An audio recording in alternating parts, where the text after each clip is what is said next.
दिन 141। इस बात से अवगत रहे कि प्रेरित कर्म और गतिविधि के बीच बड़ा अंतर होता है।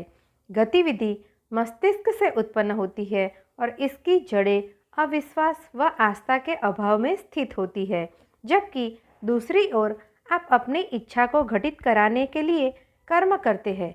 प्रेरित कर्म का अर्थ है नियम को अपने जरिए काम करने और आपको प्रेरित करने की अनुमति देना।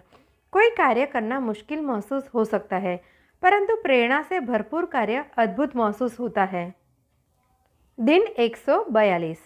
आपके जहाज का कप्तान कौन है? आप जानते हैं कि अगर कोई जहाज को दिशा नहीं देगा तो वह समुद्र में हिचकोले खाएगा और चट्टानों से टकराकर तबाह हो जाएगा। अपने शरीर को एक जहाज माने और मस्तिष्क को इंजन और स्वयं को अपने जहाज का कप्तान मान ले। अपने जहाज का प्रभार ले ताकि आप उसे अपनी मनचाही मंजिल तक पहुंचाने के लिए अपने इंजन की शक्ति का इस्तेमाल कर सके। दिन 143। निश्चित रूप से आप अपने विचारों के जरिए दूसरों की मदद कर सकते हैं और वे भी आपकी मदद कर सकते हैं। आप किसी दूसरे को जो भी अच्छा विचार भेजते हैं वह एक सजीव शक्ति होता है। हालांकि जिस व्यक्ति को आप विचार भेज रहे हैं उसे वही चीज़ मांगनी होती है जो आप भेज रहे हैं। अगर वह व्यक्ति इसे नहीं चाहता है तो वह आपके विचारों की आवृत्ति के सामंजस्य में नहीं होगा और आपका विचार उस तक नहीं पहुंच पाएगा।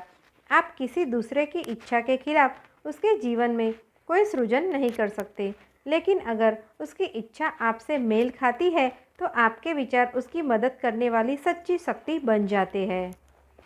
दिन 144। जब आप कृतज्ञता की सुंदर अवस्था में रहते हैं तो आप ऐसे व्यक्ति बन जाते हैं जो केवल देना चाहता है।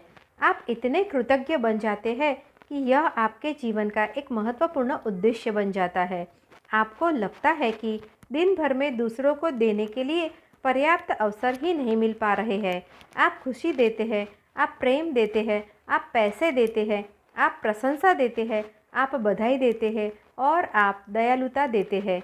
आप अपनी नौकरी में, अपने संबंधों में और अजनबियों को भी अपना सर्वश्रेष्ठ देते हैं। आपको पता चल जाएगा कि आप सचमुच कृतज्ञ कब बन गए हैं, क्योंकि तब आप दानी बन जाएंगे। जो सचमुच कृतज्ञ है वह और कुछ हो ही नहीं सकता।